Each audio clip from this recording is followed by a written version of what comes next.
Okay, forgot to unmute my microphone. Okay, so like Samuel Dwyer in Twitch chat said, Winter was the killer. You probably won't know what that means until for some godforsaken reason you remember the last time I streamed. Uh, what is this game? This is Divorce Papers. It's Divorce Papers. I did it.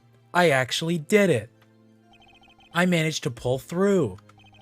My partner is gonna actually pop off when he hears this news. It's thanks to him that he managed to find proof of Winter's crime. Congrats, Patrick. I actually won the case. That was amazing, Mr. Dwyer. I can't... Sounds like someone dropped the Liberty Bell right outside my door. Haven't seen me stream in months. Yeah, the train of life kind of just hit me for a couple months. But now I'm here. Can't wait to tell Jack the news. The Jack Dwyer? What a legend. I'll make sure I put in a good word about you. That would be an honor. Also, Mr. Jones wants to talk to you. He wants to talk to me? Yeah, said to meet him in the courtroom in 5 minutes. He sounded pretty serious. Okay, thanks for the heads up, Patrick. I wonder what Mr. Jones wants with me. I better start heading over. I need to start streaming again. I forgot to do that after summer ended. Yeah, that sort of happened to me too. And I expected a second part to this sentence, but I just forgot to write it. Thanks for coming, Mr. Dwyer. What's this about, Mr. Jones? You think I don't know, do you? I know your plan with the divorce stones. What? How could you? On the day we first had our court debuts, I overheard you talking about it. Someone was talking to you about the legend of them, and I couldn't help but overhear. I can't let you get away with your plan, Dwyer. Some things are just meant to happen in life, and I'm not the only one that knows about the stones. Let me guess, Mr. Evans knows too. Yes, he overheard him talking about what you can do when you snap your fingers. The power one can yield if you collected all of them. He, however, did not know that you were in on that conversation. He doesn't like eavesdropping, but when he left, I, however, took a glance around the corner. That's when I happened to see you. I, however, didn't know that the person that was giving you this information. To tell you the truth, I still do not know. But one thing is clear. I'm not following his plan. You may not be following his plan, but you are definitely following your own plan. What should you stream? You should stream Fall Guys and,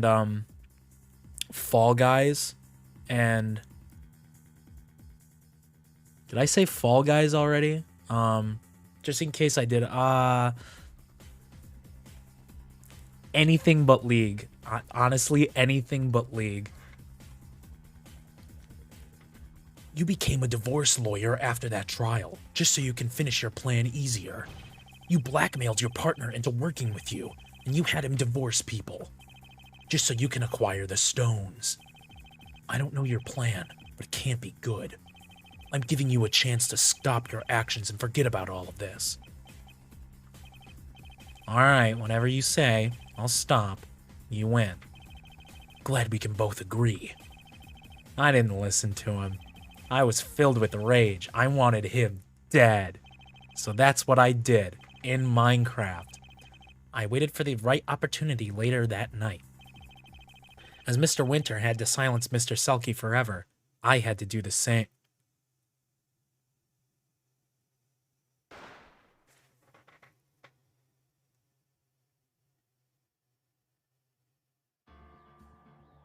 Someone just got shot!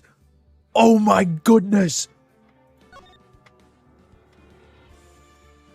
I cannot believe that Samuel Dwyer is the antagonist of this game.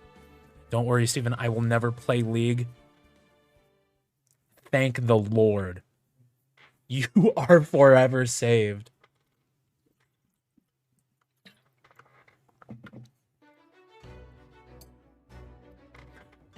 I will witness his first trial. What I'm about to do will literally change his fate and mine. I hope it's for the best, for both of us. I mean, what's the worst that can happen? Dwyer's knowledge of the Divorce Stones can only help his life, right?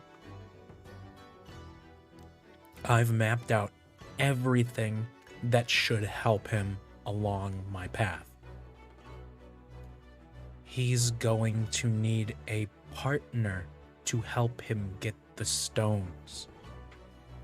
I already know who it should be, but I hope I can tell him in time. I don't remember the trial time, so I hope I'm not too late. Well, Doctor, turn on the machine. Set course for September 3rd, 2020. A time? I don't remember. Just do something like 12 p.m. All right, Dwyer. I'm coming in hot. I love being the protagonist and antagonist. I do too. It is so much fun. September 3rd, 2020, 9:54 a.m. Lobby 3. Oh boy, here we go. Why are my teeth chattering? Am I that nervous? Impossible. I know everything going into this trial. That's a lie, and you know it, Dwyer. Everything's gonna be okay. Just because this is your first trial doesn't mean that it should make you nervous. Plus, I'm not going through it alone. I got my good old mentor to help me. Speaking of which, where is he? He must be talking with the judge or something. Hello. Do you need something? Well, would you look at that? His teeth are chattering. What? I don't know what you're talking about. Yeah, okay. You just keep telling yourself that. What's this guy's problem? Do I know him? Hey, buddy, do I know you? Well, would you look at that? What? Look at what? It would seem Mr. Lawyer here has forgotten all about me. If I'm being honest, yes. Yes, I don't know who you are. That's okay. It's your first trial after all. You must be nervous. Yeah, I am. But who are you? Gulp, gulp. Best Fish. That's it. You know, your client. Oh, you're my client? I had no idea. We literally met yesterday at the detention center. Sucks to suck. You got that right, partner. Mr. Dwyer, the trial is starting in about 5 minutes. Okay, thanks. Well, I'll see you in there, Mr. Fish. Good luck, Mr. Dwyer. My future rests in your hands. Well, now I'm even more nervous. I'm just hoping this trial isn't too hard. I have a feeling it is going to be very difficult. September 3rd, 2020, 10 a.m. Courtroom 3. Hello. Court is now in session for the trial of Mr. Daniel Gubser. Are the defense and prosecution ready? I say the defense is ready, right, Mensei? Yes, Dwyer. You really that nervous? Well, yeah. A man's life is on the line. You get used to it. As a lawyer, it's your duty to help those in need. The defense is ready, Your Honor. The prosecution is ready, Your Honor. This is very interesting. It would seem that we have both a new defense lawyer and a new prosecutor. This will certainly be a trial to remember. Matthew, are you helping the defense today? Yes, Your Honor. Since it is Mr. Dwyer's first time in court, I wanted to stick by his side today. I see. And no one for the prosecution? I do not need someone by my side. I can take care of myself. Hey, Mense, who's this guy? Am I pronouncing his name right? I'm not sure, but something tells me he is not going to be easy to beat. Can you both give introductions to the court for us? Well, I'm Samuel Dwyer. Mense, okay. I'm just a simple defense attorney, nothing more. Can you give us a fun fact about yourself? I'm currently working on making a video game right now. Cool. I can't wait to see how it turns out. Wait a minute. That's... And the prosecution. Can you give us an introduction? Very well. Ryan Jones, currently a student at Dayton University whilst being a prosecutor. How are you able to manage time at the university and here? No further questions. I see. And a fun fact? I own a...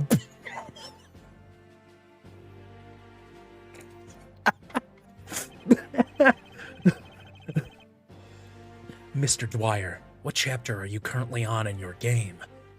Oh, chapter 4. I see. I'm a coder myself, and I was a little curious. I'm currently coding a server myself, so I understand the dedication. He seems like a nice guy. He's trying to get in your head, make you think he's on your side. Oh, okay. He did do that. I love like little tiny nuggets of meta sewn into stuff like this. Don't fall for it. Just stay on his good side. I'm gonna try my best to do just that. Let us begin. Your opening statement, Mr. Jones. Yes, Your Honor. Our crime scene takes place at Dayton University. Wait a minute. Mr. Jones? Don't you attend this university? Yes, but I have proof and an alibi that I was not involved with the crime. Where's your sip? I'll take another one if you like, but I just took it.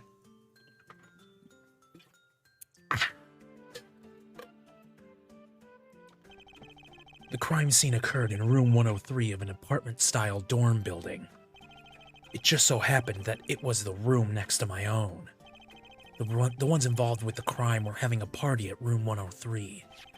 The victim in the case was Mr. Michael Montgomery, who was visiting a friend. That friend is my roommate, Zachary Renizecki.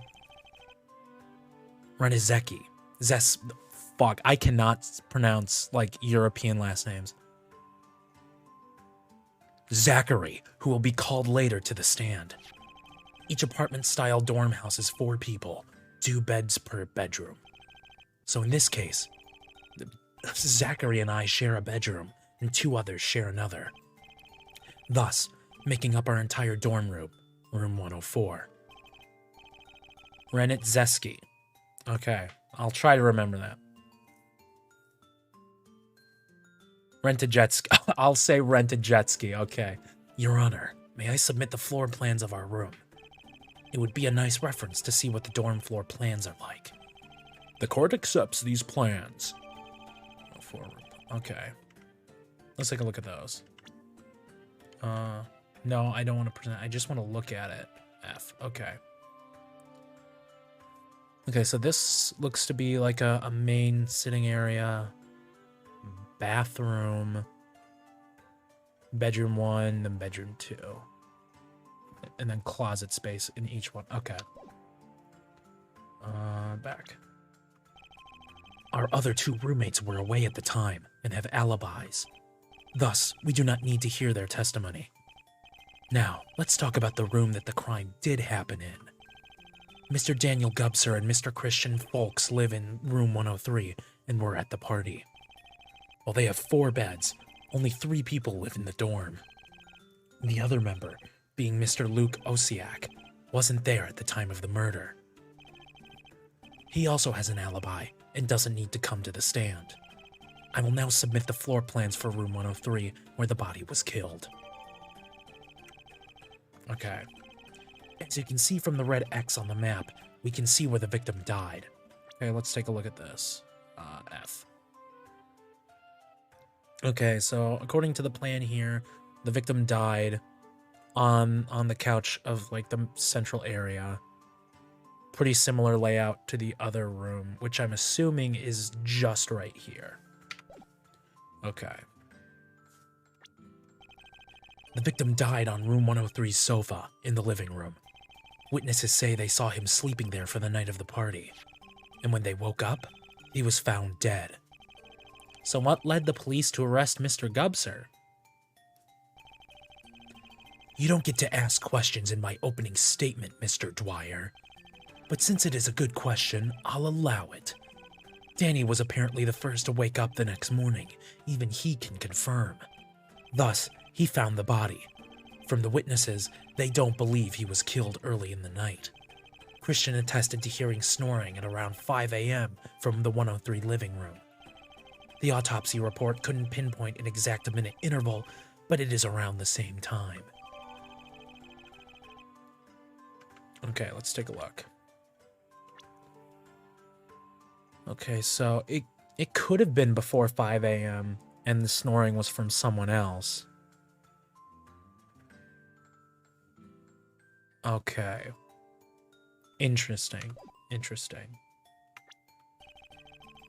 Along with Danny attesting to be the first to wake up that morning, we have discovered a possible motive. A motive? How is that possible? The victim was visiting the school. How was the defendant acquainted with the victim? Remember, Your Honor, Danny and Christian hosted a party in their room. Zach, Monty, and another friend named Joe were the only other ones that attended. They ended up betting money when they played games. One was even called Gelatinous Cube. Regardless, Danny lost a lot of money from Monty. A lot. Roughly $800. $800? He passed go 4 times. If it turns out that Danny was the killer, he should pick up a community chest card. Go to jail. Go directly to jail. Do not pass go. Do not collect $200. My thoughts exactly, Your Honor. I would now like to call someone to the stand. Very well. Bailiff, bring this witness to the stand. Witness, state your name and occupation. Zachary Rentajetsky, Mr. Jones's direct roommate. Currently a student at Dayton University studying sustainability. God damn it. That's pretty sus. Why did you just say that, Mency? One of the prosecutors at the office says that a bunch. I just thought of him. Can't wait to meet him. Witness, you share a bedroom with the prosecutor right there? Yes, actually. Well, separate beds, of course. If you look at room 104, our beds are the ones that are in the south room. As Ryan has said, or rather Mr. Jones, our roommates weren't there at the party. Their beds are in the north room. Mr. Rentajetsky, please give us your testimony of what you believe transpired on the day of the murder. Yes, Your Honor. Okay, let's see. Monty and I headed to Danny and Christian's room around 8 p.m. that night. I introduced Monty to my 3 other friends and we had a fun time there. I remember Joe getting very drunk and passing out on our sofa, room 104 to be exact. Monty fell asleep on the sofa in Danny's living room, which is where he was stabbed. After I left the party, which was around 3 a.m., I headed to my bed and went to sleep. When I woke up, I heard that Monty was found dead where he fell asleep. Your testimony makes sense to me, but I have one question. Go ahead, Your Honor. Who's Joe Grafeo, another one of our friends. He lives in another dorm building across campus, but was still at the party. When I went back to my dorm, Joe slowly came with me afterwards, so I kept the door unlocked. Now thinking about it, I don't think I locked it. Whoopsie. It might be helpful to remember that information. Zach's testimony. So just to clarify, there were 5 total at the party. Danny, Christian, Joe, Monty, and myself. Thank you for addressing that again, Mr. Rentajetsky. Mr. Dwyer, begin your cross-examination. Yes, Your Honor. You got this, Dwyer. Just focus and breathe. Once you find the contradiction, ease into explaining it. Don't just tell them up front. You like to be dramatic with it, don't you? Well, yeah. As I always like to say, don't reveal everything right away. I'll try my best. Okay.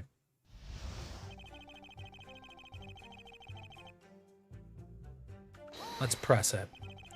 What time did Monty arrive on campus? I would say around 6. We got dinner together and headed to room 103 afterwards. And how was it seeing you...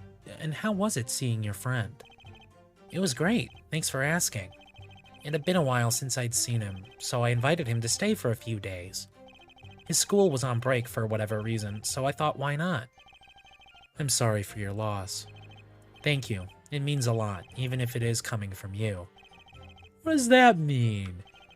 Look, you're probably a nice guy, but you are potentially defending my friend's killer. He has a point, Dwyer. Make sure you go at this with a good approach. He did just lose a friend.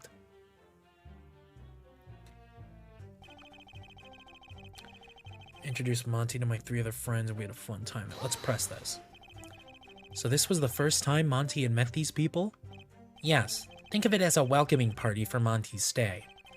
And did anything happen at the party that seemed unusual? No. Monty became good friends with the people there. The only thing out of the ordinary was when betting became a thing. That's right. Mr. Jones said something about this. About 10 p.m., when the drinks started to kick in, someone had the bright idea to bet money. I've known Danny for a while, and he has a gambling addiction when it comes to friend groups. Long story short, Danny lost a lot of money to Monty, and he got to keep all of it. As I said earlier, roughly $800. And as I said earlier as well, a big motive to kill someone you just met. This isn't looking good, Mency. Relax, Dwyer. The trial just started, and you are already losing hope? Try and focus on the statements that could potentially be incorrect. I remember Joe getting very drunk and passing out on our sofa. Room 104 to be exact.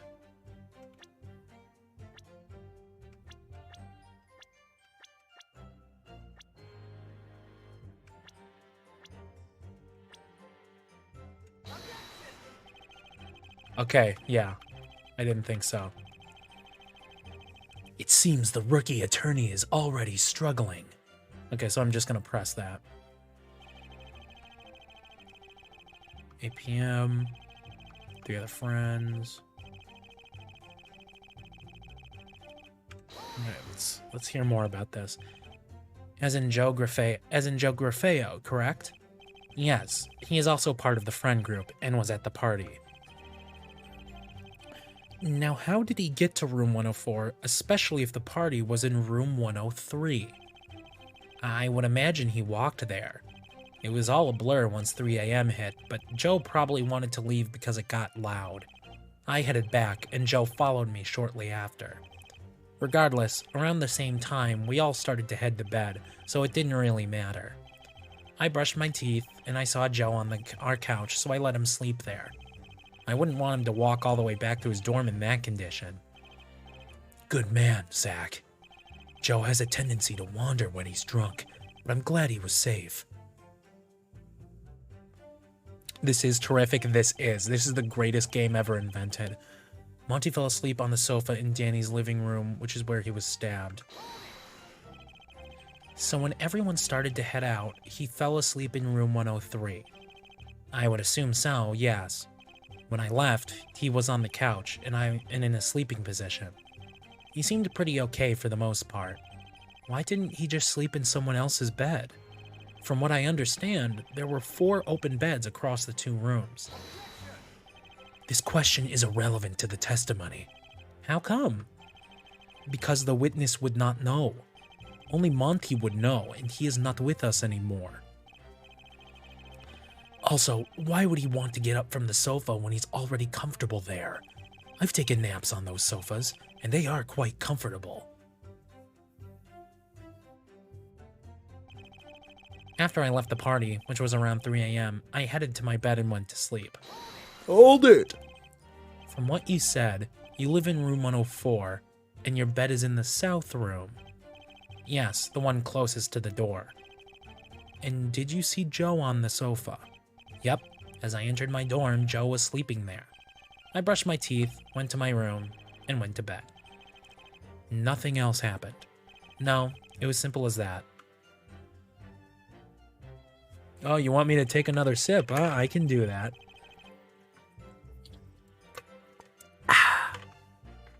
When I woke up, I heard that Monty was found dead where he fell asleep. Hold it! What was your reaction to this? What do you think, Mr. Dwyer? Probably not a good one. Not a good move, Dwyer.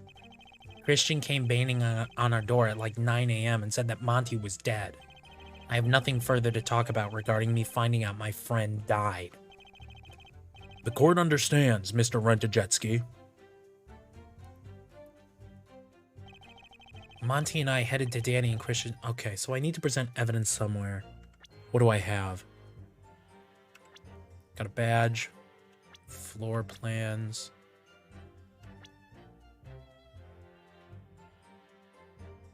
Huh.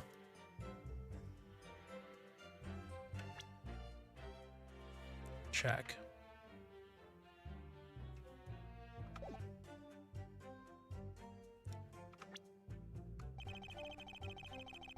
So I'm thinking I need to present his testimony. I just need to figure out where. Yeah. I can zoom into the testimony. Okay.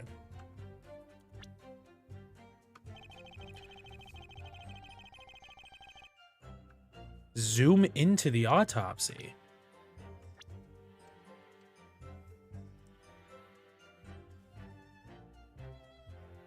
One stab to the chest, possible to have been alive for a minute afterwards. Multiple other stab wounds were found.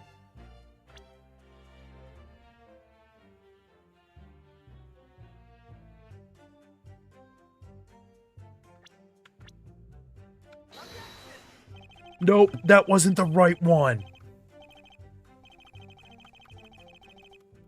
Okay. It's definitely either the autopsy or the testimony.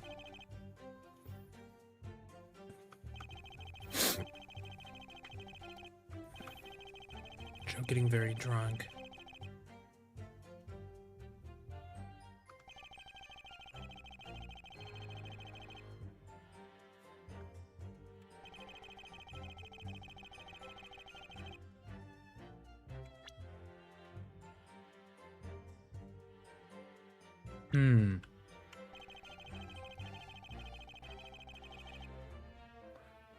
Chat, do we have any ideas?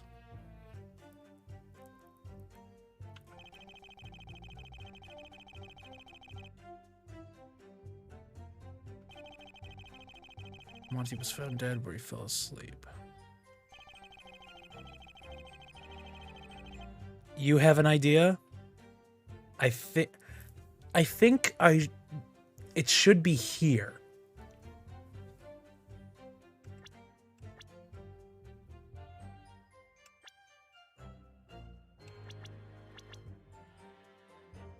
I wonder what will happen.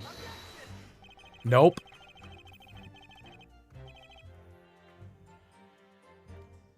Is this the guy who heard the snores? I don't think so. I think that was someone else.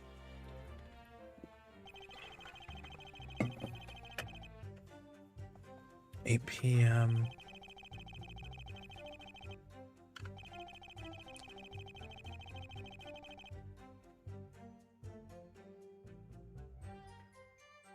Because that was at 5.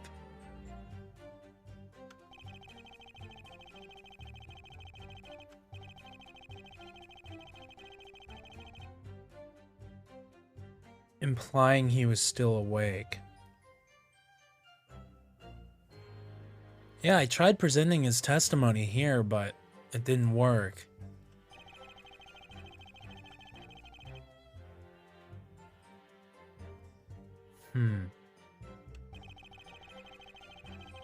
Sam, what do you think? Where do I need to present?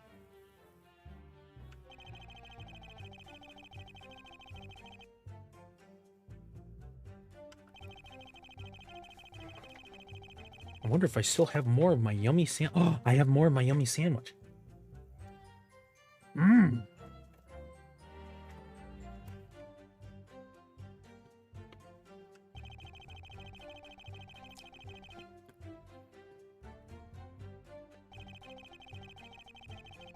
Okay, so it was either that last one.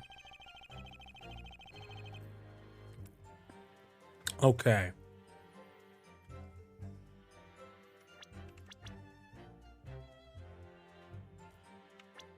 Okay, that seems to check out. On the sofa.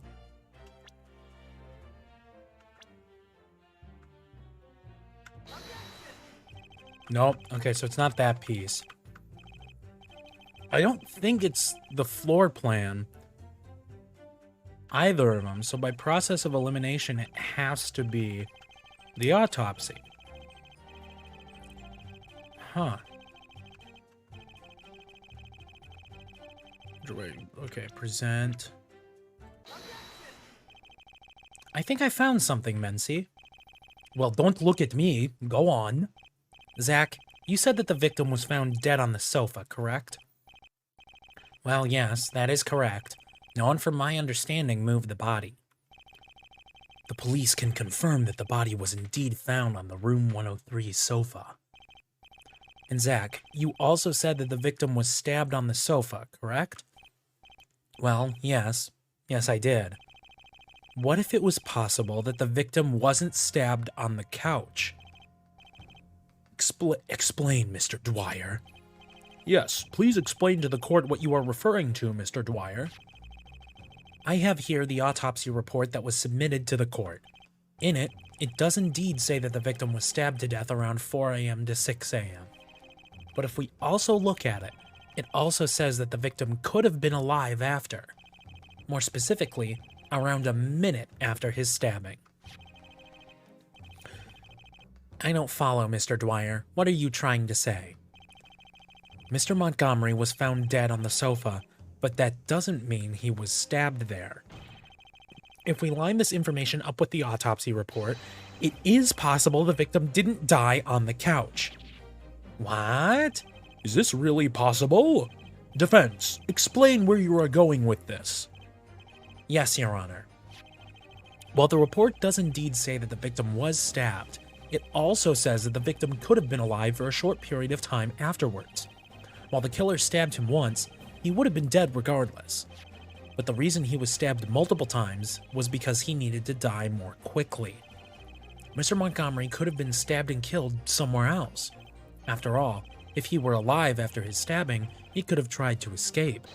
Thus, because we don't know where he died, it incriminates my client even less.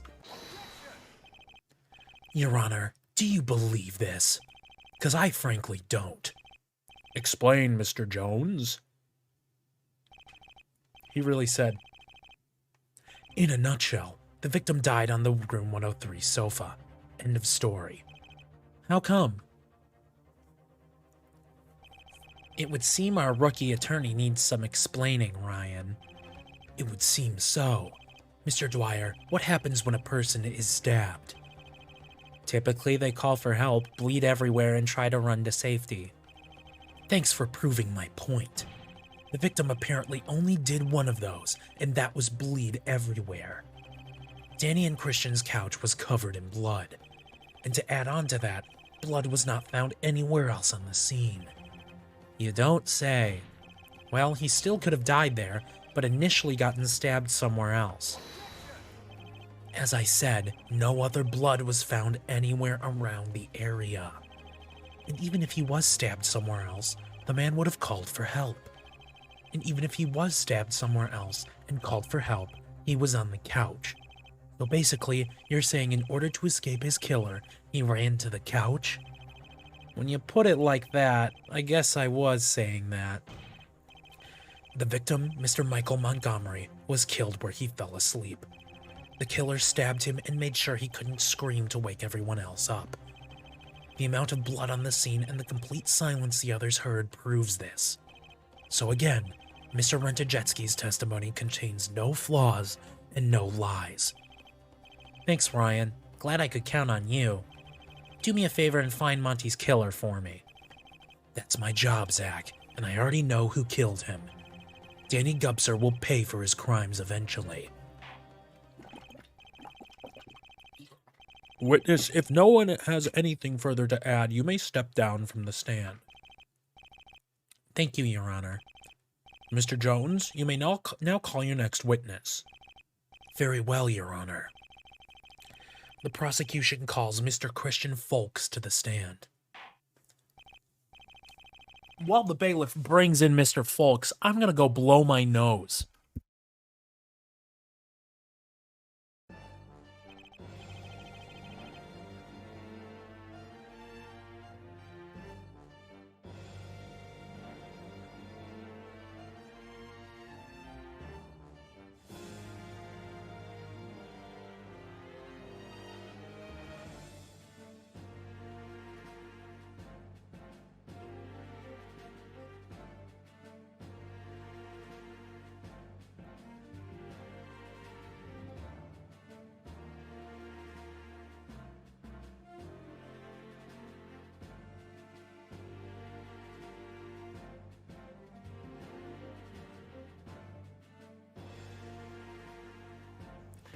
Witness, state your name and occupation.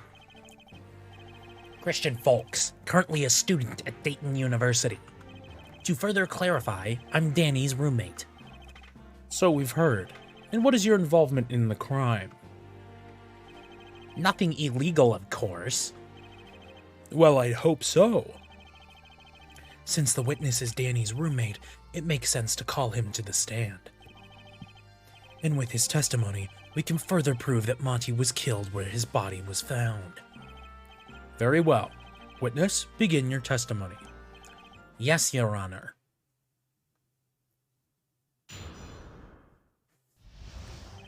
When the party was over, I headed to the bathroom to get ready for bed. Then I locked the door to get in our dorm room, as I always do every night.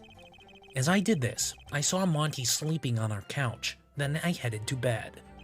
When I woke up, someone locked my door using a chair, so I couldn't get out. Danny let me out when I called for help. Then I saw Monty was already dead on our couch. Huh. That's not good. You were trapped in your room when you woke up? I don't like the voice I gave this guy. Let's see if I can come up with something better. No, I can't, so I'm just going to talk normally. Yes, Your Honor. This is news to me. Why wasn't I informed of this? As anyone would, Danny does not agree with this statement. If he did, that would basically confirm that he killed Monty. How were all your picks cringe? They were kind of boring. Gonna be honest, Diva and Orisa are kind of boring characters. Bastion, I think, out of all the 6 that you named, was the least egregious, because cool, big, dumb robot.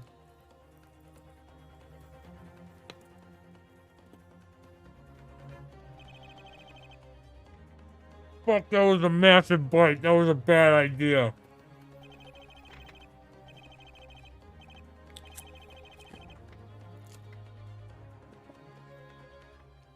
Soldier 76 is just a character for COD players to get accustomed to the game. And Brigitte and Moira are DPS that are in a little rubber mask disguise. They all make me frown, and that makes them bad and terrible. Mercy and Lucio are awesome. They're so cool. They're cool characters. The only... Mercy can be really boring if you don't utilize her to her biggest potential. Because a lot of people, they play Mercy just by walking around and just using the heal beam, and then maybe switching to the damage beam every now and then. What you're supposed to do, you're supposed to be borderline flying around constantly, and not only using the heal and damage beams, but also pulling out your pistol when the situation calls for it.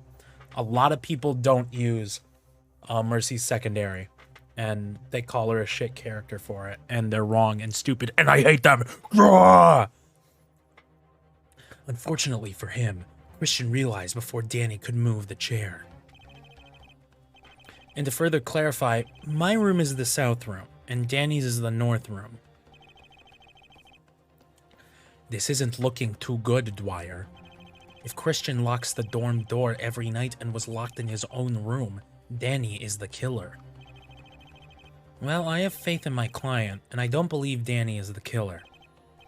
Attaboy. Then that means that Christian is lying, whether he knows it or not. Go ahead with the cross-examination, Mr. Dwyer. I need to bring in Zach's testimony. And I think I know where to bring it. Bathroom to get ready for bed.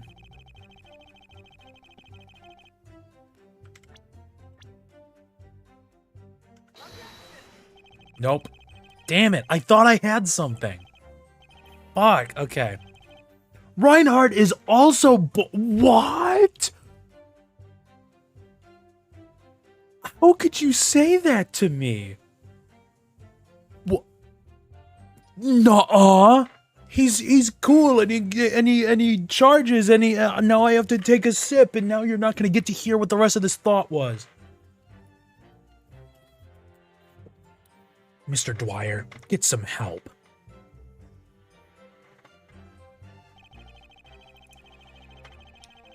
Bathroom to get ready for bed. And when did the party end? I'd say around 3 a.m. That's when I remember Zach leaving.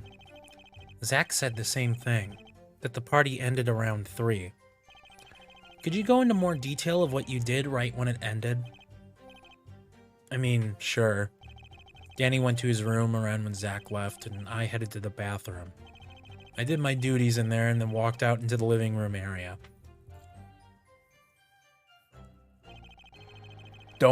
Hey, Alex, don't forget the charge. Hammer, shield, charge, and then the flame thing. You forgot half of his personality. I then locked the door to get into our dorm room as I do every night. Are you absolutely sure you locked the door? It's impossible for him to have forgotten to lock the door. How come? Christian saw Monty on the couch, and the only way he could see this is if he went into that room. And the only reason for him to go into the living room was to lock the door. I do have a comment to make on that matter, Ryan. Go on, Christian. I'm listening. The door was unlocked in the morning. Danny must have unlocked it to make it seem like someone other than him killed Monty. That would make sense. Thank you for sharing that with us.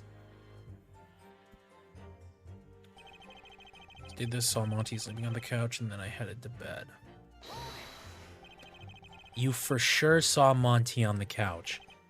Well, yeah. The man died there. He was sitting there all night when we played games. That didn't answer my question, Mr. Folks. Did you see Monty on the couch? Yes, I did. I don't buy it.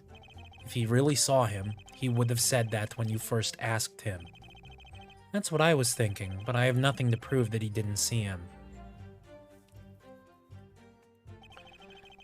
When I woke up, someone locked my door using a chair, so I couldn't get out. You're saying that someone locked you in your own room? Yes, that's exactly what I'm saying. Danny must have locked me in my room to contain me from entering the living room. He was probably going to do something with the body, but I managed to stop him. What do you mean by that? Well, if I were to sleep a little longer and not realized he locked me in my room, he could have pinned the blame on someone else in that time. Perhaps me. Perhaps, but there was blood all over the couch, so moving the body would have been useless. Danny let me out when I called for help, then saw Monty was already dead on our couch. And just like that, he let you out? Yep. And regardless of what he says, that is what happened. We both saw the body, and he acted surprised like me. Then I ran across the hall to inform Zach and Joe of what happened, leaving Danny unattended to the body for a few seconds, so he could have tampered with the body. I can't confirm or deny that he did anything to the victim's body. Party was over, headed to the bathroom and get ready for bed.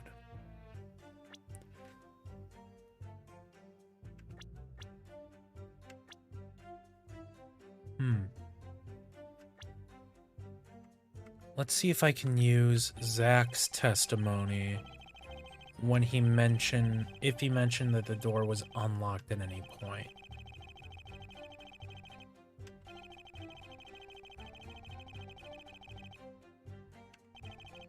Huh.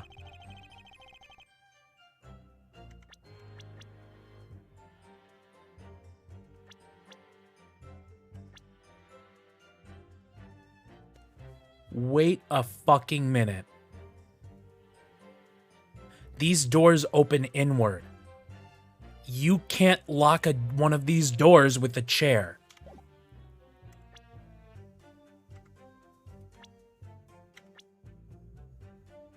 Fuck. Mr. Folks, you have been lying to the court. Oh yeah? Where's your proof, lawyer boy? You claim that a chair stopped you from entering the living room? That's impossible. Defense, you will need to elaborate to the court what you mean. Don't listen to him, Your Honor. He's about to claim something did or didn't happen, and he won't have proof to back it up. Mr. Jones, I believe you should listen to what I'm about to say to the court. Very well, Saduel. I'm listening. And don't try anything funny. Mr. Folks, you claim that a chair was stopping you from exiting your room, correct? Yes, I couldn't leave my room. I'm sorry, Mr. Folks, but that cannot be true. I have here the map of your dorm room, and the door opens into the room. In order for a door to be locked by a chair, it needs to be placed on the side it opens. So in a sense, your own room. Your point, Dwyer? Your bedroom door can only be locked by a chair from inside your room. Thus, you were not locked in your room at all. What? Arg! Order! Order! Witness, is what Mr. Dwyer said is true? Well, so you see... Ryan, help me out, man. How do you expect me to help you when Dwyer gave a good argument? I can't defend you in this situation. Mr. Folks, why would you lie about being locked in your room? I can only think of one reason, and that would be to fake an alibi. And why fake an alibi? The defense proposes the possibility that Mr. Folks could have killed Mr. Montgomery. No. It seems this trial is going to be in our favor. Let's see if we can keep it like that. Witness, with this new information, you are now under suspect of the murder of Mr. Montgomery. Your response to the matter?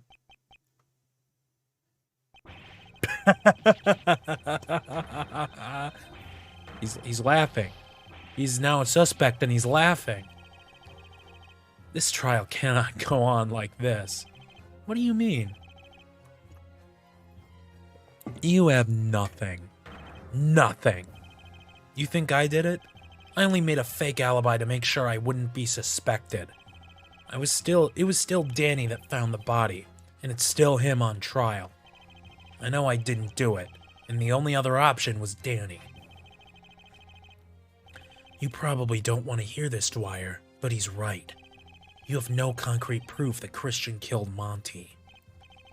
Well, you have no concrete evidence Danny did either.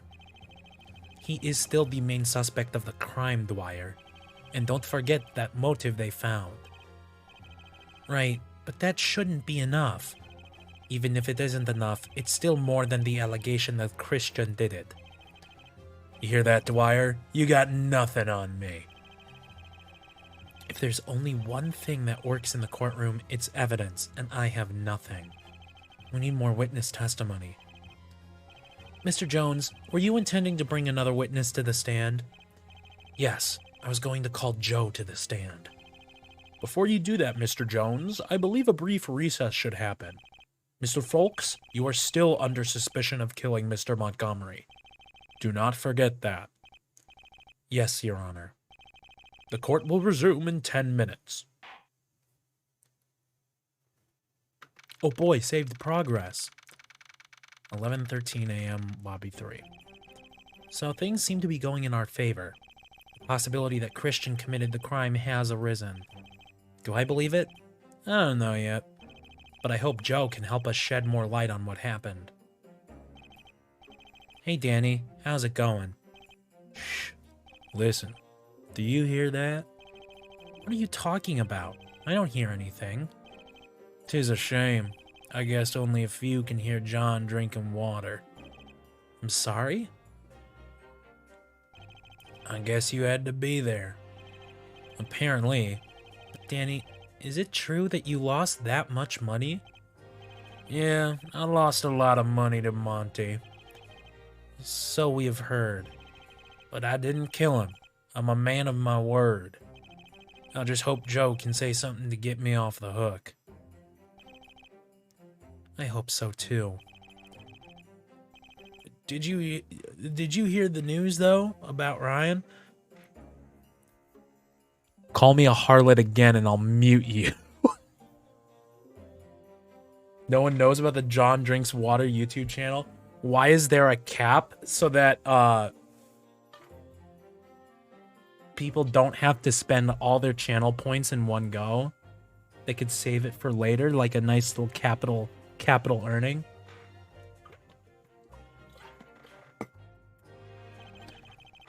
You mean Prosecutor Jones? No, what happened? Apparently, he just left.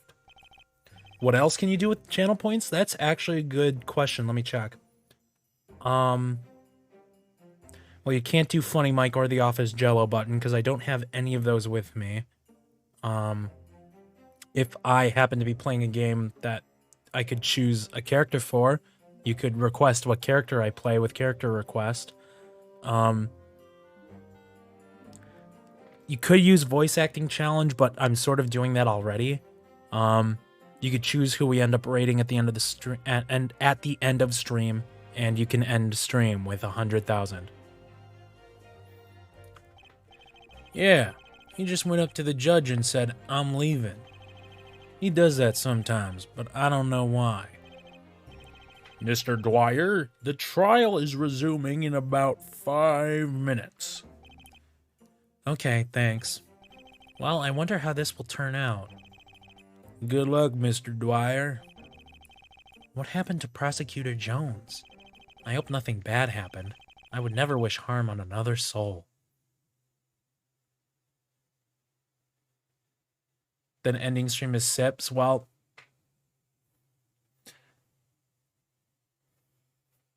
oops.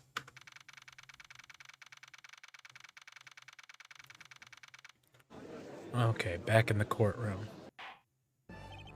Hello. Court is now back in session for the trial of Mr. Danny Gubser. Are the prosecution and defense ready? The defense is ready, Your Honor.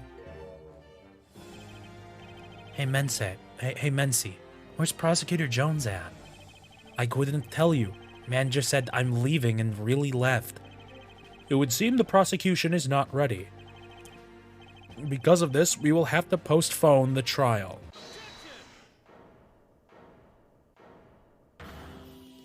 What? The prosecution is ready, Your Honor. Who the fuck are you? Daniel Evans, reporting for duty, Your Honor. I just got phoned in that Prosecutor Jones suddenly left, so here I am. Prosecutor Evans is on the case. This is very irregular. Do you even have the case summary down? Yes, I've read the case files and know just as much information as Mr. Jones. And y'all need a prosecutor, so here I am. I mean, yes, we do need a prosecutor.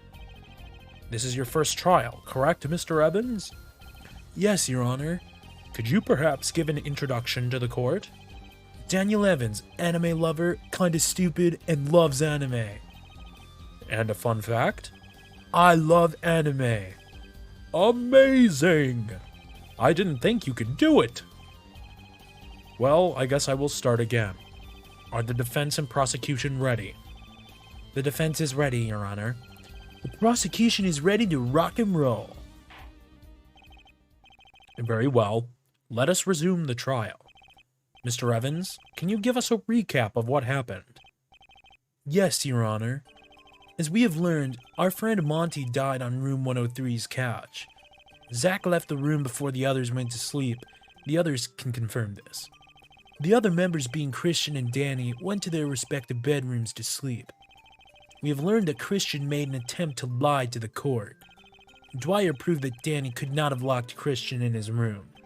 So while it is possible that Christian committed the murder, there is more dirt on Danny. And remember, Christian said he locked the door at night. I would imagine this is true. As I recall, Prosecutor Jones was going to call Joe to the stand. I intend to do what he was going to do. Very well. Bailiff, bring this witness to the stand. What a dumb-looking character. Joseph Grafeo, one of the guys that was at the party.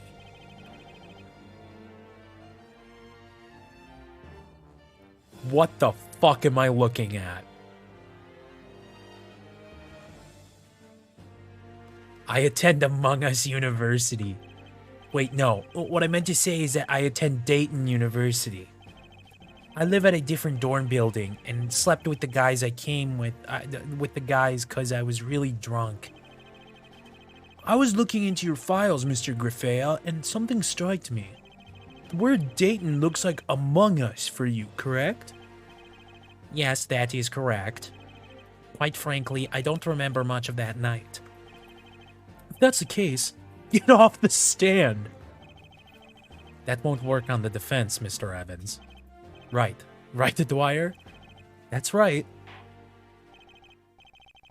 Mr. Grafeo, give us your testimony on what you remember on the day of the murder. Yes, Your Honor. Oh boy. Look, I don't remember much that night. It was all a blur. I saw chairs and a couch, and I'm like, damn, I'll just sleep on the couch. I remember waking up in the middle of the night and walking to Zach's bedroom. I then went and slept in Ryan's bed and went back to sleep. When I woke up, I found out that Monty was dead. Does he know what time? We need to know what time that happened. Witness, you say that you got up in the middle of the night and went to Ryan's bed? Yes, Your Honor. I went to Prosecutor Jones's bed since he wasn't there. His bed is really comfy, so I decided to crash there for a little bit. That's all I remember, Mr. Dwyer. We'll see about that, Mr. Grafeo. Mr. Dwyer, begin your cross-examination. Okay.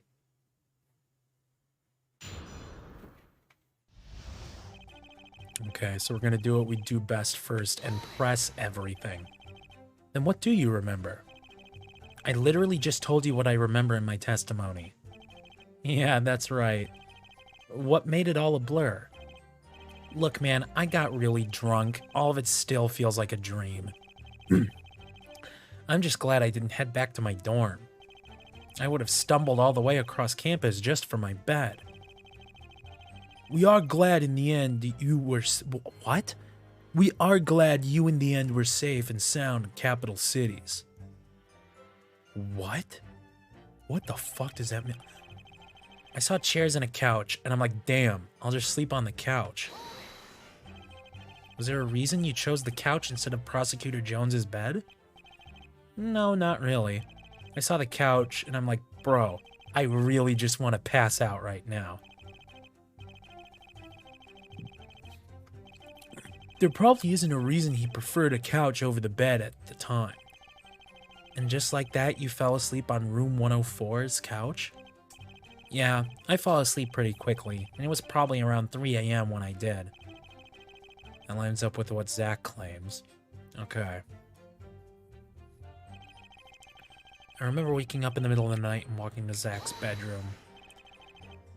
And by Zach's bedroom, you also mean Prosecutor Jones's bedroom too, correct?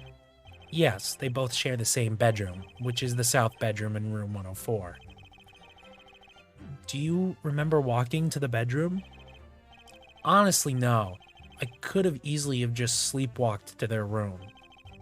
I've looked into your file, Mr. Grafeo, and it appears you sleepwalk often. Can you confirm this? Yes, I sleepwalk often, and that's probably what happened when I woke up in the night. Do you remember what time you woke up and headed to their bedroom? No, as I said, I don't remember much. That could line up with the... Because he said earlier that something happened at 3, and then afterwards, this movement happened. That's something to keep an eye on. I then went and slept in Ryan's bed and went back to sleep. As we know, Ryan's bed was empty that night. Was there a reason you slept in his bed? It's comfy and it beats the couch. But as I have said multiple times, I don't remember much. I can confirm, though, that I did fall asleep on a couch and woke up on his bed. Just wondering, did Prosecutor Jones know you slept in his bed? Probably not, and he probably won't find out. Woke up, found out that Monty was dead. And who told you this? Christian came running to our dorm and told us about what happened. Zach and I were there when he told us. I didn't know Monty well, but I'm sure he was a good guy.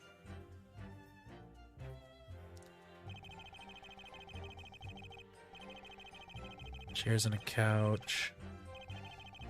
Waking up in the middle of the night, going into Zach's bedroom.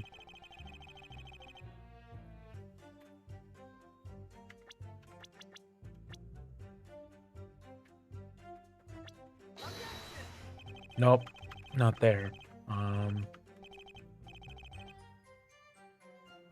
He called me literally stupid.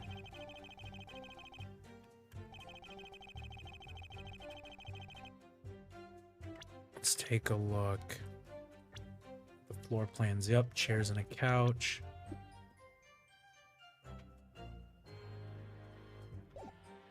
Chairs and a couch.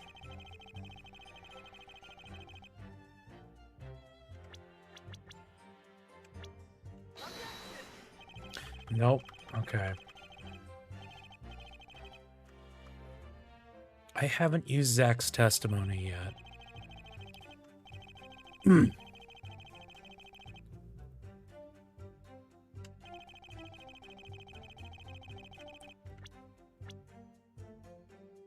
Okay. No, not this here. Who's Joe?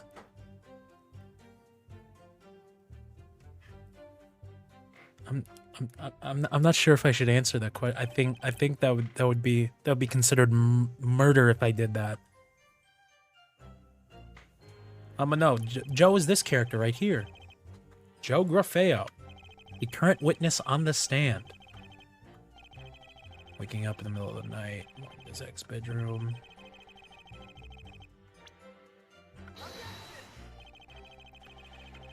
Okay, so I have to use Zach's testimony at some point. I'll present. Oops, I'll present it here. Let's see what happens. Oh, it's clear. Nope, that's not right.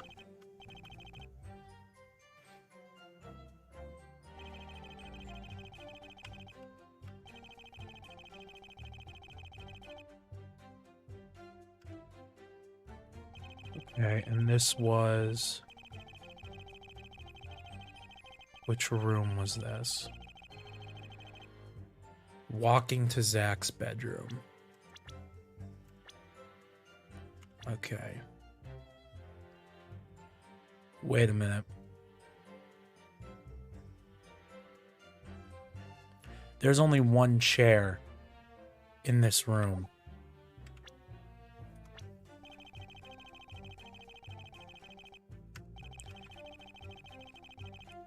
Chairs and a couch. There is only one chair in this floor plan. Mency, I think I found a way to turn this whole trial in our favor. Well, don't look at me. Go on. Joe, you claim that you slept on the couch, correct? Well, yes, I did indeed fall asleep on a couch. It beat sleeping on the two chairs that were next to me. Your Honor, did you hear that? What Joe just said will change this trial's outcome. Where are you going with this? Explain, Mr. Dwyer. Yes, please explain to the court what you are referring to, Mr. Dwyer. I have here the room floor plans of room 104 that was submitted to the court. In it, we can see the living room that Joe is speaking of. However, one thing sticks out in that room. There is one couch and one chair. And you claim that there were two chairs in the living room, Mr. Grafeo? Yes, I recall two chairs next to the couch I slept on. That's interesting, because I also have the room 103 floor plans with me. In them, we can see two chairs next to the couch in the living room. If we line this information up, Mr. Joe Grafeo did not sleep in room 104, but rather room 103. What? What the hell? Defense, explain the meaning of this. We all assumed that Mr. Montgomery slept on the couch in room 103, but this is false. It was actually Mr. Grafeo that slept on that couch. All of the witnesses in that room couldn't prove that it was indeed Monty that slept there. Everyone assumed so because his body was found there. You think that will change the court's opinion, Dwyer? You are basing that theory off a drunk's memory in the middle of the night. On top of that, I feel like Mr. Grafeo would have remembered if he walked across the hallway. Isn't that right, Mr. Grafeo? I'm gonna be honest. I don't recall walking towards Ryan's bed, so I can't help you, Mr. Evans. Bruh. I believe you will need to give us another testimony to the court, Mr. Grafeo. Try your best to remember the events of that night. Yes, Your Honor. Yay, more testimony. Look, I feel like I would remember sleeping on room 103's couch. That couch was blood-soaked, so you think I slept on that mess? So what if I thought two chairs? Not a big deal. You think I walked to room 104's couch? The door was probably locked. You claim that I slept on room 103's couch? You have no decisive proof. The door was left unlocked. No, he does not have a good point. The door was left unlocked, and I can prove it with Zach's testimony. Yes, you do. Yes, you do have solid proof. Stop talking so I can present it. This trial isn't really working with us. So what? Who cares? You claim that Joe slept at room 103, right? Well, yes. He saw the furniture of room 103, so that would make sense. Alright, so if Joe slept there, then where did Monty sleep? Underwear? Shit. He obviously couldn't sleep at the same place Joe did. He would have noticed. That's true, unless he is hiding something. It's possible, but the others would probably notice. Christian at least would notice. He didn't say anything about two people sleeping in their living room. I guess I'm gonna have to see where this cross-examination goes. Attaboy, remember, when you find the contradiction, give the court a show to remember. Don't reveal that big brain of yours all at once. Go ahead with the cross-examination, Mr. Dwyer. Yes, Your Honor. The door was unlocked. Couch was blood-soaked, so you think I slept on that mess? Thought I saw two chairs, not a big deal. You think I walked to room 104's couch, the door was probably locked. Ooh, bad news, bad news. Mr. Grafeo, you claim that it would be impossible to enter Zach's dorm, correct? Yes, and until you can prove I could have, your theory cannot be true. Well, as a matter of fact, my theory is true. What? What the hell are you talking about, Dwyer? You weren't here for it, Prosecutor Evans, but Zach confirmed something earlier. He left his door unlocked so Joe could sleep at their room. What? I can't believe this. This can't be happening. Mr. Evans, this is indeed happening. With this possibility, it's possible that it was in fact Mr. Grafeo that slept in room 103. That doesn't prove anything. Your client still has not been proven innocent. Right, Mr. Grafeo?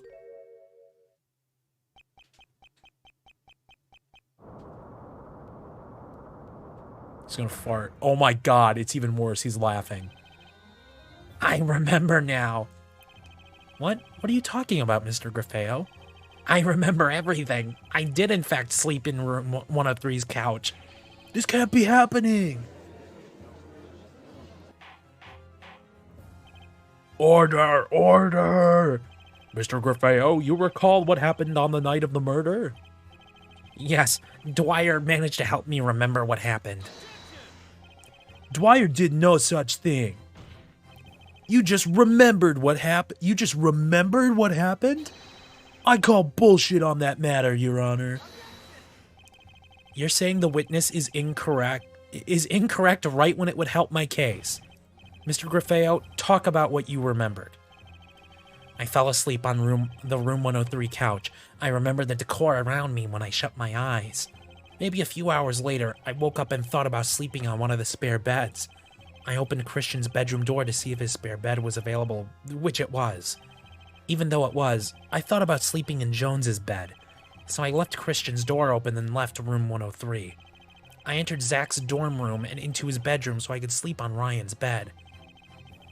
I need to remember this information. So Monty didn't sleep on the room 103 couch? It would appear he didn't. But the question arises, where did Monty sleep if Joe slept where he eventually died at?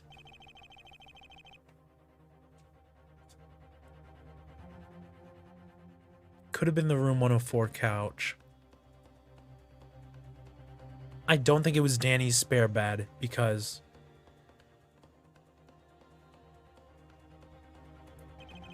there's a possibility that Monty slept on the room 104 couch instead of the room 103 couch.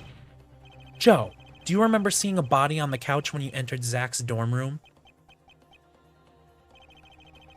I am like 99% sure I saw a figure sleeping on that couch. I refuse to believe this. This was said nowhere in your testimony, and now you bring this up?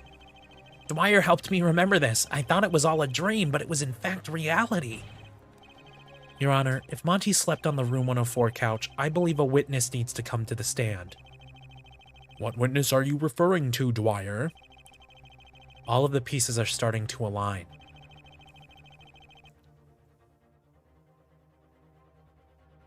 I don't think we need to bring Zach back. I'm thinking definitely either Ryan or Danny. Ryan might be more fitting.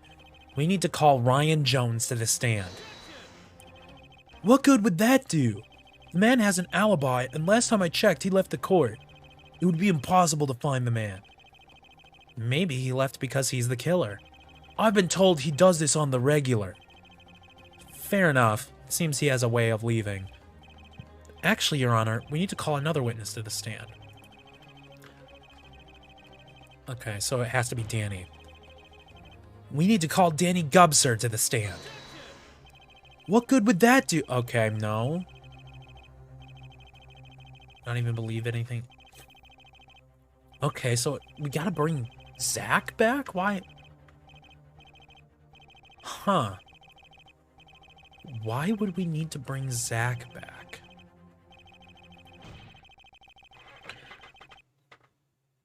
Fuck. We now have speculation that the victim slept in room 104. And Prosecutor Evans, could you be so kind as to tell me whose dorm room that is? Zachary Rentajetsky. And that's all she wrote, folks. Your Honor, the defense calls the one that resides in room 104 to the stand. Mr. Zachary Rentajetsky. What?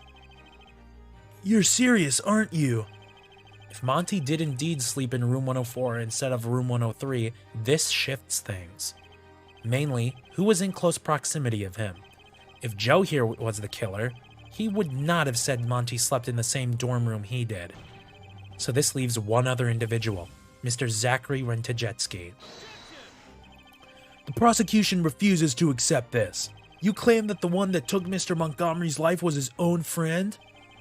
I never said that Mr. Rentajetsky was the killer, just that further testimony from him is needed.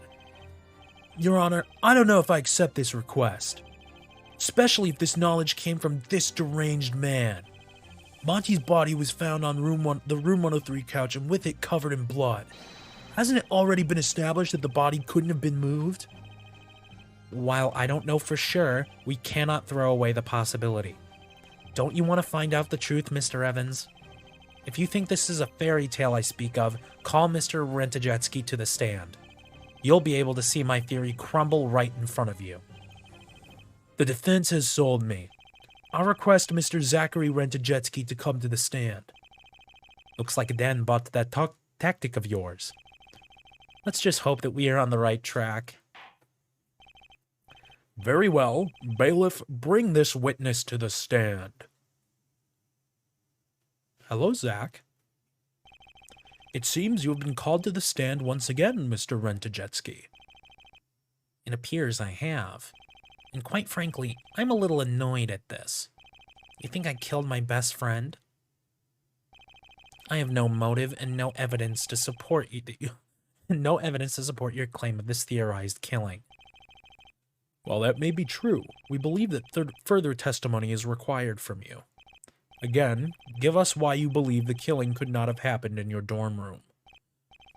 Yes, Your Honor. I don't like that his smile is twitching. The only motive you have for Monty's death is coming from Danny. If he was killed in my dorm room, that would mean he was carried from room 103 in the night. Christian locks his door every night, so it would be impossible to carry a body to his dorm. Danny and Christian's couch was covered in blood, so the killing had to have happened there. This trial should have been over an hour ago. I'm the least suspected person for this crime.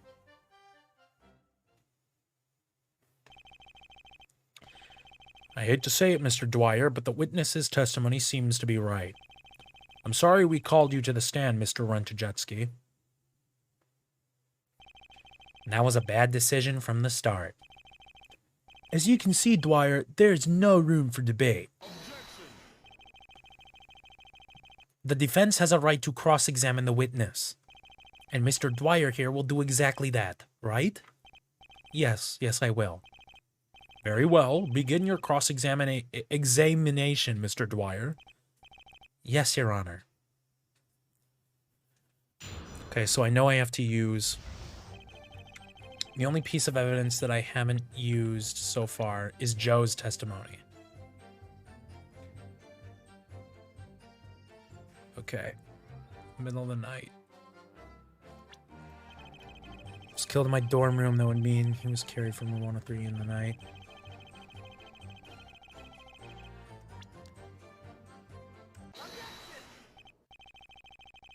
And I didn't even have to say anything. This is awesome. Zach, you claim that Christian locked his door before heading to bed, correct? But what if his door was unlocked at the time of the murder? No such thing happened, and you have no proof to back that statement up. On the contrary, actually. What are you talking about, Dwyer? I have here a written testimony that the court has heard from Joe Grafeo. In it, we have heard that he left room 103 and headed to Jones's bed. In order to walk there, he would have had to open room 103's dorm door, thus unlocking the door to enter the dorm.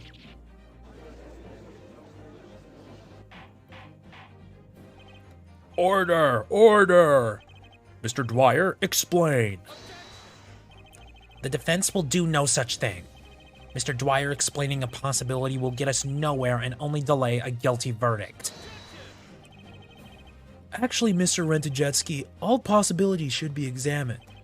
Continue, Mr. Dwyer. Unbelievable. You are the prosecutor. You shouldn't let this happen. That doesn't matter, Mr. Rent-A-Jet-Ski. Go on, Mr. Dwyer. As we have heard, Joe has come to the realization that he in fact slept on the room 103 couch.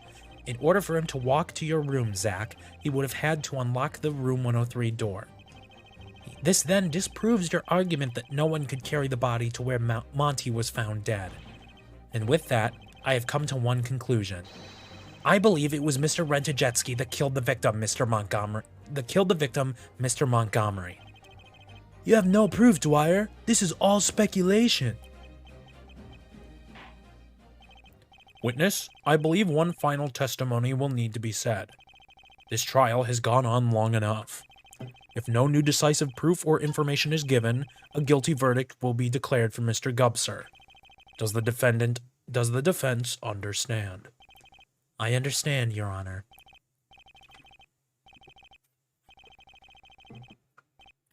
Yes, Your Honor.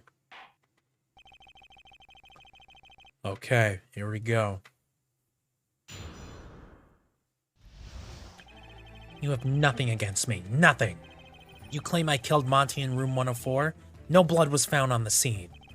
If I carried his body to room 103, Christian would probably notice since his door was open. On top of that, there's the possibility that someone in the hallway could see me. I have nothing else to say on this matter, Mr. Dwyer.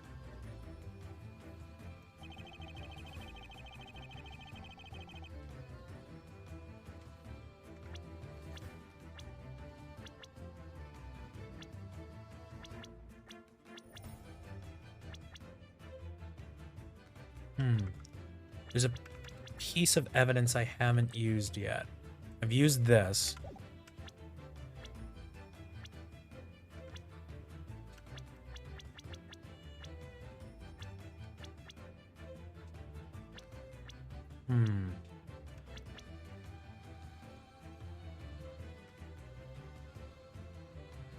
Oh. It would have been out of sight. Shit, it would have been out of sight of the, Christian would probably notice since his door was open, but not... I don't think it's facing...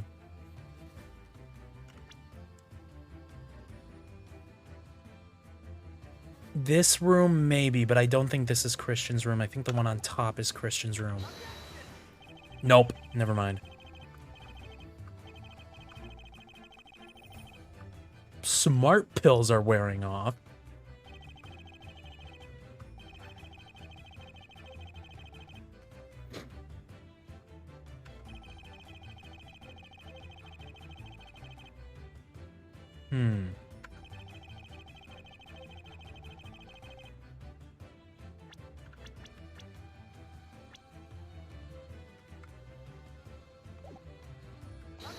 I mean, it did happen very early in the morning. No. It did happen very early in the morning, so there is the possibility that no one would have been able to see it.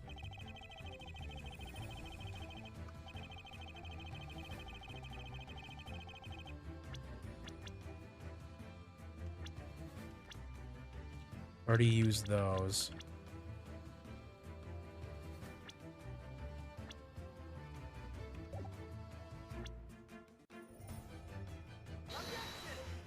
Nope.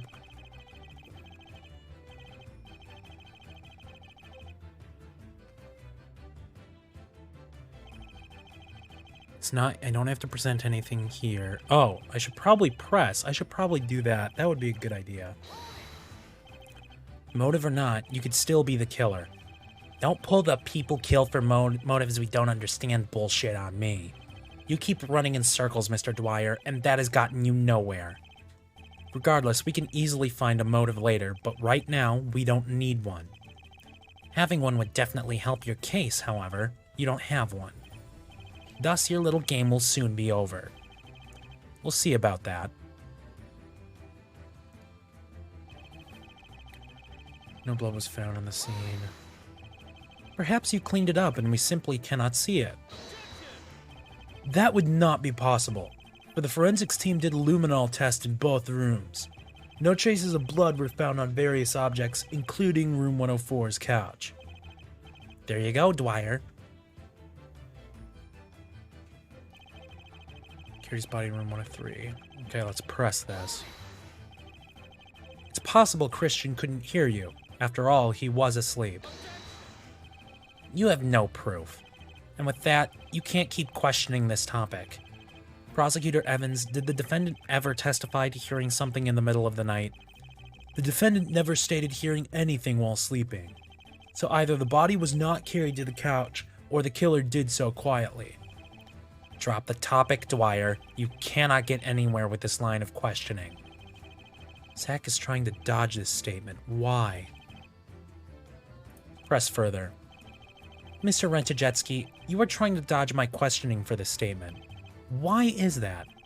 Perhaps it's because this questioning is useless? I actually believe it's for a different reason. I believe you said something you didn't want to say to the court. And what are you referring to, Dwyer? Members of the court, when did we find out that Christian's door was open? We found out in Joe's testimony that Christian's door was open. The judge is right. This was new knowledge for the members of the court. Alright, then Zach, answer me this question. Try me, Dwyer. See if you can break me. How did you know Christian's door was open? Oh my god. What? This is true. The witness did in fact know Christian's door was open. Members of the court, Mr. Zachary Rentajetsky just revealed information to the court that he should not have known. There is only one way for him to have known that Christian's door was open in the middle of the night. He saw it open when he placed Monty's dead body on room 103's couch. Order! Order! This shocking reveal is enough proof that the witness was indeed in room 103 at the time of the murder. No, it is not. Christian's door could easily have been open while he was sleeping. That is not possible, Mr. Rentajetsky. What? You dare? Mr. Grafeo has stated something when he woke up on room 103's couch. Mainly, that Christian's door was closed and that he opened it to see if the spare bed was vacant. He then left it open when he went to sleep in room 104. I refuse to believe this. You still have no decisive proof. Motive or not, your slip of the tongue is decisive enough. You basically just proved that you were there at the crime scene in room 103. If that isn't decisive enough, I don't know what is. You stabbed Monty while he was sleeping on your living room couch. You made sure that no blood would manage to find its way onto the scene. You were able to drag Monty's body to the room 103 couch. From there, you stabbed him several more times to cause his body to leak with blood. This would then make it look like the victim died on that couch rather than your own. The autopsy report can confirm these multiple stabbing claims. That is indeed what happened on the night of the murder. You're back. What did you miss? You missed me winning this, like up until me winning the case. He's about to hit the table up with his big old fist. This seems to be how the trial ends, Mr. Rentajetsky. This trial cannot end. You have no proof I killed Mr. Montgomery.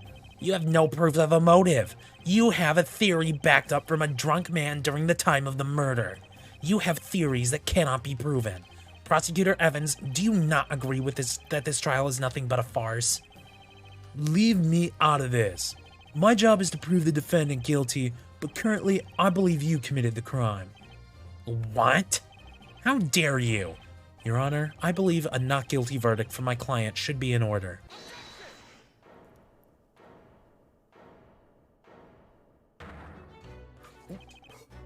What is he doing here?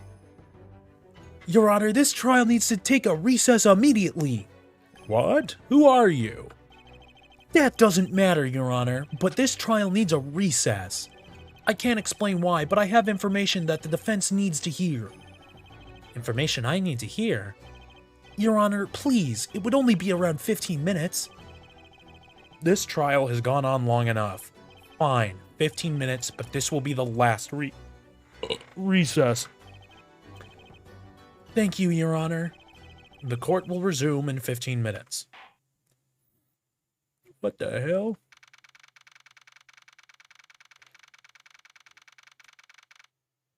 Wow. You said that you have information you need to give me. What are you talking about? Listen carefully, Dwyer. We only have 15 minutes to talk. I'll start off by saying that Zack killed Monty, and I know his motive. Really? What is it? How do you know this information? I cannot tell you how I know this, but I need you to follow my plan. What? What are you talking about? I know you, Dwyer, and I don't want to have to force you to follow my plan. Tell me what you mean. I need you to collect the 6 divorce stones. The what? Divorce stones? Yes, this legend says that you need to divorce the 6 stone holders. When you divorce one of them, the stone will generate in your pocket. You can only divorce them once, and only one stone can be generated. Once you have all 6, you can snap and then wish for anything you want regarding marriage and divorce. I'm asking you to get them and snap your fingers. You will wish that divorce will cease to exist. Little did I know that Mr. Evans and Mr. Jones were listening. Mr. Evans didn't know I was in on the conversation, but Mr. Jones did. He then said out loud the names of the people who would need to sign the divorce papers. What? Why? Do you understand the meaning of that? What if divorce needs to exist in the world? Doesn't matter. With that, you are able to bring happiness to all couples. You will make the world a better place. I don't know about this. Trust me, Dwyer. It's better for you to go along with all this. You can't do it alone, though. You will need Zack's help. Zack? As in Mr. Rent-A-Jetski? He's a killer. Doesn't matter. With your knowledge of his motive, you can blackmail him. Have him divorce people and have him give you the stones. You can just become a divorce lawyer and help him get the papers. It's that easy. If he crosses you, just turn him into the police. I believe this is when Mr. Jones stopped listening in on our conversation. Why are you helping me? What's your goal? That doesn't matter, but following my plan will help the world, Dwyer, and you. Okay, but what about the current trial? At this rate, he's going to be arrested. 2 things can happen. 1, I give you this motive evidence and you submit it to the court. From there, Zack will be arrested for the murder of Monty and you will forget this conversation. Or 2, I kill Mr. Gubser, and since the defendant is dead, the trial will be called off. I can slip poison into his drink and there will never be a trace linked to you. Now, which path will you choose, Mr. Dwyer?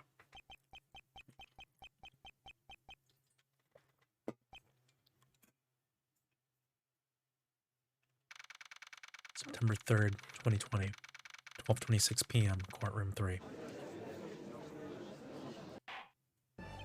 Hello. Court is now back in session for the trial of Mr. Danny Gubser. I hope the matter that caused the trial to stop has been resolved. You okay, Dwyer? Yeah, I'm fine. Divorce stones? What was that conversation I heard? It all intrigues me. Maybe I should fool around and try to get those stones. It would be quite fun. Before we left the court, Zack revealed knowledge he should not have been given. Due to this fact, it would make sense that he was involved with the crime. While no motive has been found, there is a high possibility that Zack was the murderer. Before I give my verdict, I would like the defendant to take the stand. Bailiff, bring Mr. Gubser to the stand. Mr. Gubser, some light has shed on the case. Have you been watching? We don't know what the motive is. All we know is that this mystery character gave the motive to Dwyer, and Dwyer hasn't used it yet. What is your reaction to your friend likely being the murderer? Well, I didn't do it, so it had to be the one of them. But I didn't think it would be Zack. They were childhood friends. No one would suspect any of you to be the murderer. You were all friends after all. Since you are friends, I thought maybe you could think of a motive. It's okay if you cannot. Your Honor, I don't feel too good. John, could you hand me some water? Please?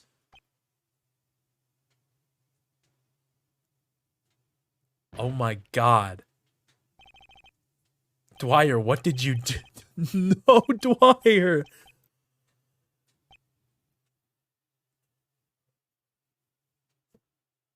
How is he supposed to drive now? Mr. Evans, what has happened to Mr. Gubser? Mr. Gubser is no longer with us. Regardless if he was guilty or not guilty, he should not have died. I have no words for what has just transpired in my courtroom. Bailiff, please bring Mr. Rentajetsky to the stand.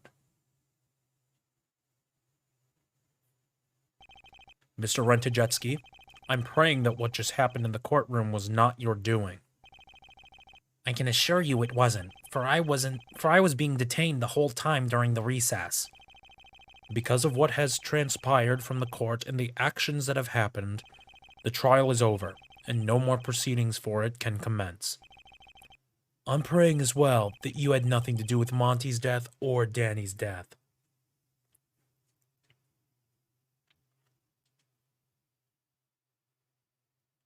He's laughing. He's laughing silently. That is how my first trial ended. I never saw the unnamed man who told me the legend began again. I managed to contact Zach and blackmail him to help me collect the stones. Nothing was going my way in life, so I thought, why not? I had Zach get some stones, upon later finding out Dan and Jones knew about my plan with them. Dan was collecting the stones as well. Little did he know I already collected some. Zach had already divorced one of the stone holders, yet Dan didn't know this. In order to have him not find out my plan, I set up a little plan of mine. I knew Lockster wanted revenge on Dan, so I ended up making his papers null and void. I made him think that he was stealing his identity, when it in fact was me. However, Prosecutor Evans and Prosecutor Corte found out about my plan. They tried to stop me and take the 2 stones I already had. They failed. In order to prevent them from taking them, I stole all of the stones and snapped.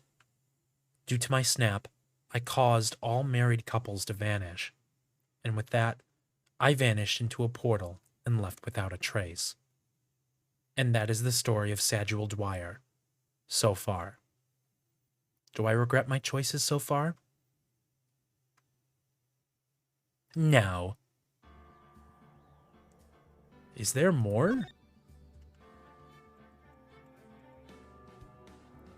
Oh my god, there's one left. Sam, how long is episode 5?